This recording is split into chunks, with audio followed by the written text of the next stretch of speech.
people of Turkey have spoken and given him another mandate of 5 years. People of Pakistan are extremely happy over this wonderful development, and I hope, inshallah, I will work very closely with my brother, President Tayyip Erdogan, a visionary leader, a man of commitment, and who believes in public service.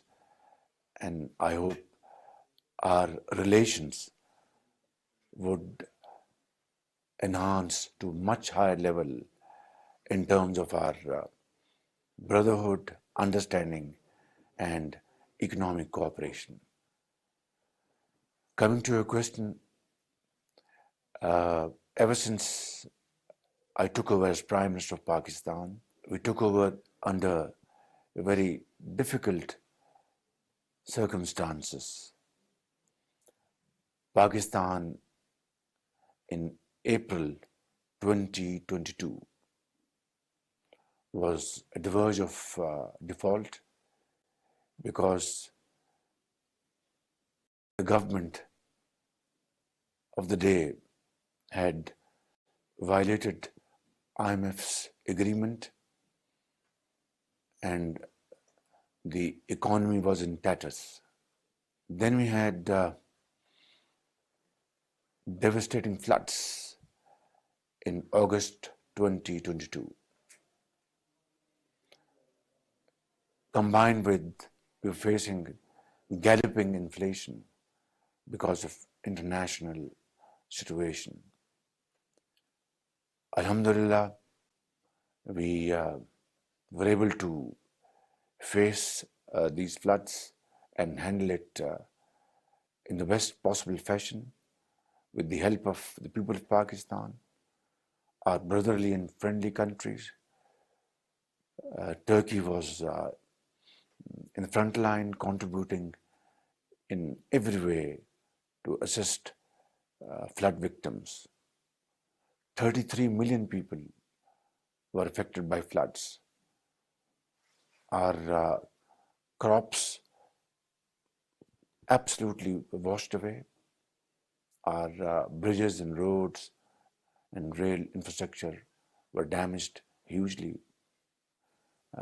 We're still suffering from those effects, but Alhamdulillah, we've been able to control it as best as we could.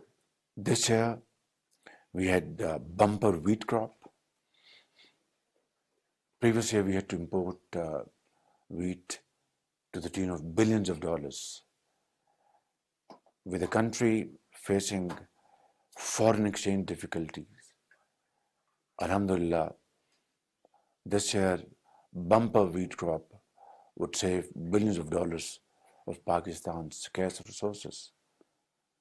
We also expect a very good cotton crop this year, hopefully, and that would be great news for our economy because Pakistan is the hub of textile industry. We were able to take Pakistan out of FATF's grey list, and this was a great achievement of my government combined with the efforts of our military leadership. I think these are the areas I can say without any fear of contradiction that we have been able to achieve despite great challenges and difficulties. We are still very hopeful that IMF program will materialize. Our 9th review by IMF, we have met all terms and conditions, and hopefully we'll have some good news this month. So, without going into more detail, what I'm saying is that this coalition government is striving hard despite these difficulties, but I have no doubt that we will overcome these challenges and we'll be on the road to recovery and progress. I want to go back to the IMF progress. Pakistan is waiting to hear from the IMF, but is there a plan B in case things don't work out as you plan? Well, as I said, that we are very hopeful that inshallah this program will be through, because we have met all conditionalities. I repeat, each and every requirement of IMF as prior actions have been met. Even some of those actions are met after the board's approval. But this time, IMF required that those actions have to be met before the board approval. We have met them. We have accomplished all those steps, alhamdulillah. There's nothing now on our side to be done. I had a very good discussion with IMF's managing director the other day on telephone, and the telephonic discussion ended on a very positive note. So I have no doubts that now this program will sail through. But in case, God forbid, if there's any last minute surprise or hiccup, well, our nation is a very strong nation. Pakistani people are very brave people. They have seen hardships in the past. We will, inshallah, tighten our belts. We will stand on our feet. I have no doubts about it. Going to my next question, sir. So May 9, so violent demonstrations after Imran Khan was arrested. Your government has gone after political workers and journalists to hold perpetrators accountable. What is the progress like at the moment? First of all, I think I'd like to put this matter in its correct perspective.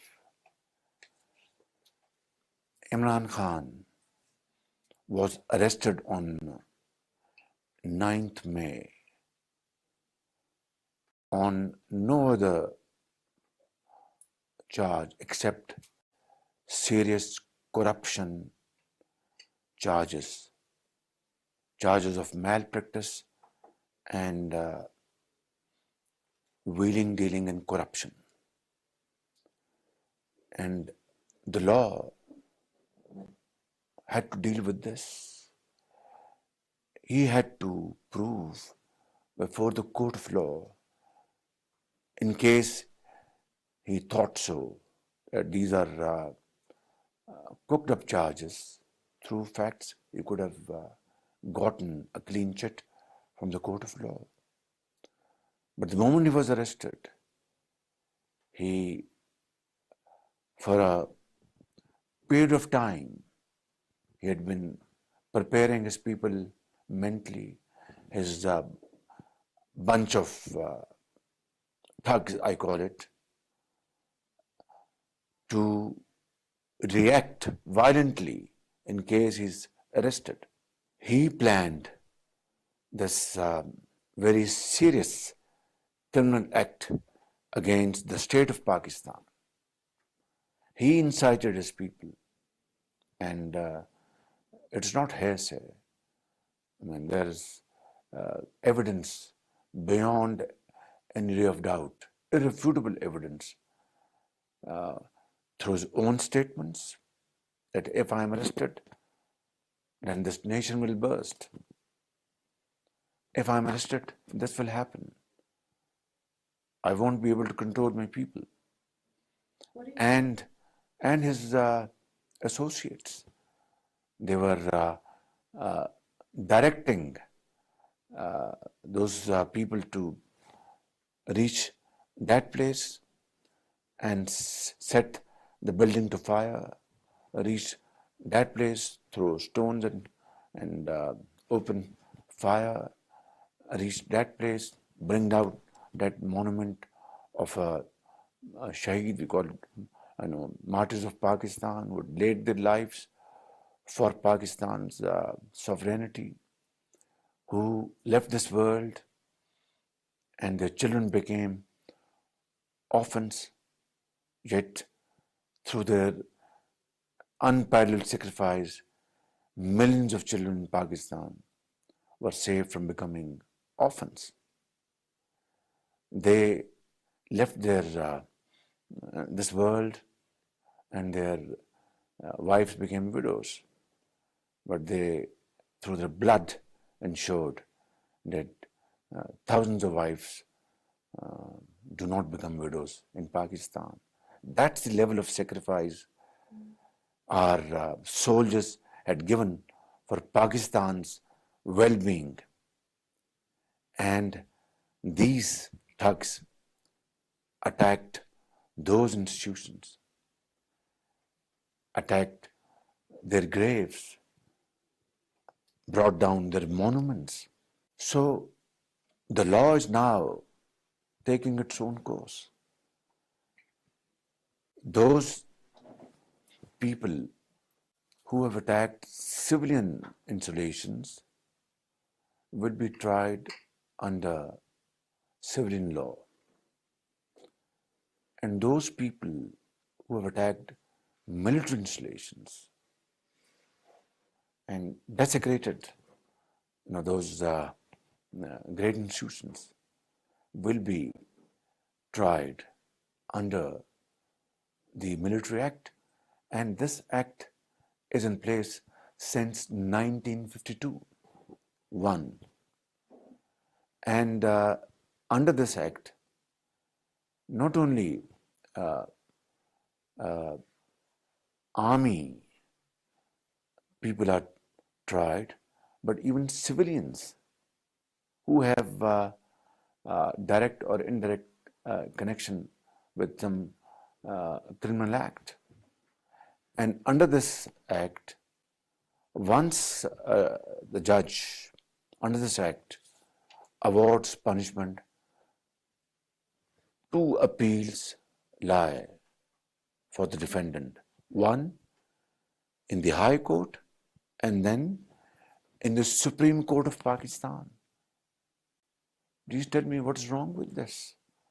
They have a right to appeal at two forums, judicial forums, High Courts and Supreme Court of Pakistan. Now, drawing a comparison, would any civilized country allow this kind of vandalism against the state, which happened on 9th of May in Pakistan? I just want to cite one example. What happened on 6th of January 2021 in Capitol Hill in Washington. Aren't those perpetrators being tried and given severe punishment so that such a act never happens again in the history of United States? Similarly, under our law, we are trying to do justice so that this act never takes place in Pakistan for the rest of our life. This is the bottom line of this entire process. So please tell me what's wrong with that. I just want to add one thing more. During Imran Khan's 4 years of fascist rule, he had bunged in the entire opposition on false allegations, including my brother, Prime Minister Nawaz Sharif, his daughter, my son, myself, the entire opposition. And he was focusing only on one thing: how to give severe punishment to opposition leaders. There were no violent protests. Nobody could even think of attacking any institution. Nobody even thought of in his remotest imagination to bring down monuments of martyrs. Nobody thought of going to their graves. So I think this is what must be understood and appreciated, that nothing untoward is being done except the rule of law is being implemented. So your judiciary will bring justice after May 9, is what I understand. I hope so. The rule of law will prevail. So my last question is, Pakistan and Turkey share a quite good brotherly relations ever since.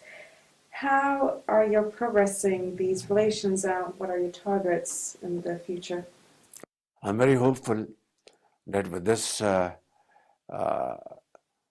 fresh mandate given to President Tayyip Erdogan by people of Turkey is a great opportunity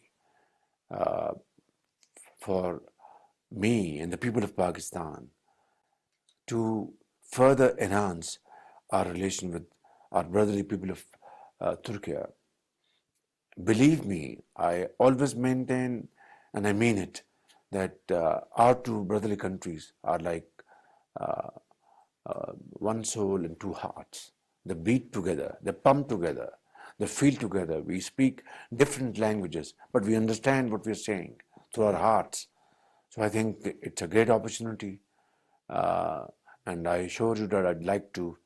I look forward to work very closely with President Tayyip Erdogan to further enhance our economic relations uh, in solar energy. Pakistan plans to install 10,000 megawatts of solar energy, hydel power projects, and Turkey has great potential, expertise, engineering, and experts will work together and achieve these targets. We'll work together and enhance our trade volume. We'll work together and improve Istanbul Quetta Railroad so that our transportation cost goes down.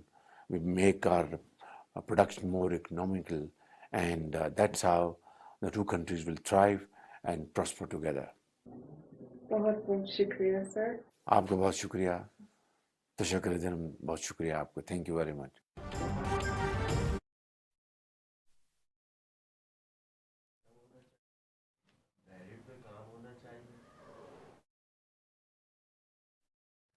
नाज़रीन, आपको आगाह करें, वज़ीर आज़म शहबाज शरीफ का तुर्किया के ख़बरस्तान इदारे अनातोलियो को interview, जिसमें उनका कहना था कि मुझे उम्मीद है कि हमारे बरादराना बाहिमी मशावरती और इक़्तिसादी ताउन के शोबों में ताल्लुकात मज़ीद बुलंदियों को पहुँचेंगे. पाकिस्तान तुर्किया बाहिमी तजारती हजम गहरे बरादराना ताल्लुकात का आईनादार होना चाहिए. उनका मज़ीद कहना था, पाकिस्तान और तुर्किया के क़ुर्बत पर मबनी ताल्लुकात एतमाद के रिश्तों पर इस्तवार हैं. रजब तैयब अर्दवान के एक बार फिर मनसब संभालने से दोनों ममालिक के अवाम मजीद करीब होंगे. आप